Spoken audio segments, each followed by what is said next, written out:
Certified 11 years in a row.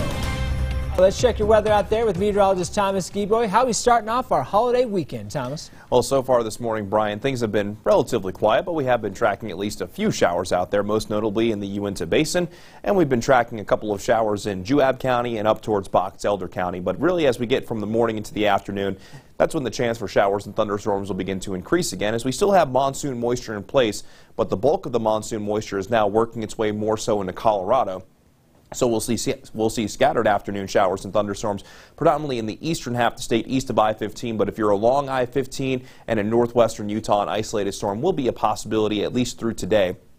And that moisture will continue to work its way to the east in the coming days, resulting in drier conditions, and we'll also see hotter conditions, and the winds will be increasing, especially in southwestern and in western Utah in general. And with all those factors combined, we will have a red flag warning go into effect starting tomorrow afternoon, lasting through Monday evening. So the entirety of the July 4th weekend, just about everybody along and west of I-15, including the Wasatch Front, will be in a red flag warning, meaning a critical fire risk. So cannot stress enough as we move into this weekend that high fire risk. Make sure you avoid any outdoor burning and really avoid any activities that may result in sparks. But going back to today, even though the chance for showers and thunderstorms won't be as high compared to what we saw on our Thursday, the possibility for flash flooding will still at least exist in our national parks for most of them.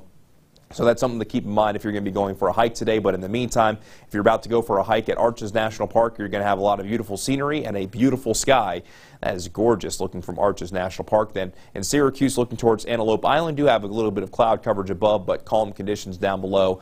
Not much going to be getting in your way as you get ready to hit the road. We'll see a daytime high of 96 in Salt Lake City, 91 in Logan. Plenty of heat for this first day of July. 93 degrees in Lake Powell, 100 degrees in St. George and Ely. We'll see a daytime high of 84.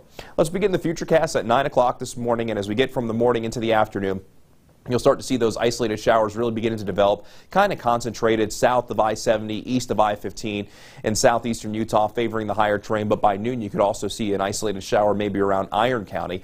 Then as we get through the heart of the afternoon, an isolated shower and thunderstorm will be a possibility in the West Desert, the Wasatch Front, up towards Cache Valley as well, with the bulk of the shower and thunderstorm activity being east of I-15. That will continue to be the case through the afternoon into the early stretches of the evening, and maybe a few isolated showers a possibility along the Wasatch Front into the early stretches of tonight.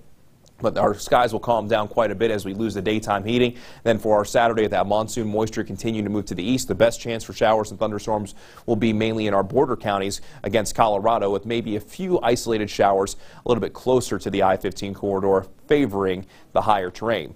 With the winds, they will be increasing. It's going to be breezy in southwestern Utah today, but those winds increasing even more Saturday into Sunday, where we could see some wind gusts upwards of 45 miles per hour in southwestern Utah and also the West Desert. And I wouldn't be surprised if we actually see a few wind gusts higher than that as we get into Sunday. And with the low humidity values that we're going to have around, it's no surprise why we're going to have that red flag warning. But your July 4th weekend forecast, there will be at least a chance for some showers and thunderstorms in eastern and in central Utah as we make our way into our Saturday, but mostly dry skies for our Sunday, as that heat will definitely be around the Beehive State, as St. George will be around 100 degrees the next few days, even in the upper 90s for 4th of July on Monday. And with windy conditions, patchy blowing dust, and that high fire risk.